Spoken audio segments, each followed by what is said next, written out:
Action! Hi, my name is Fermín Núñez. I get to be the chef of a restaurant called Este in Austin. Today we're going to be butterflying a dorade with this brand new made in one of 1,000 fillet knife. First step is we're going to take these little doodles out. Some people call them fins. I call them doodles. We're going to start butterflying from the top.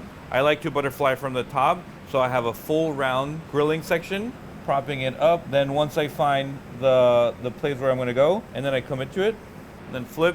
The same thing over here. It's important for me that when you're butchering, you're wiping your knife as much as you can so you have a clean blade. Now that it's kind of like butterflied at this point, I'm gonna go in and split the head. We're gonna start separating the belly and ribs from the head. Just for the record, Jake is 2 minutes late. I'm gonna open tail part of the belly now that I have a little bit more space to work with. Pop right off. This can go into fish food. This economy, boil this, put some carrots, some onions, some celery, call it a soup. Call it whatever you want. Drink it, slurp it, sell it. We're gonna take all the guts out. I'm gonna take a towel and just kind of start patting it dry. Because my knife is flexible, I'm able to bend the knife, leave as much of the meat in the actual fish and not in the bones. This is where the belly was, so this is where we're gonna find a lot of pin bones.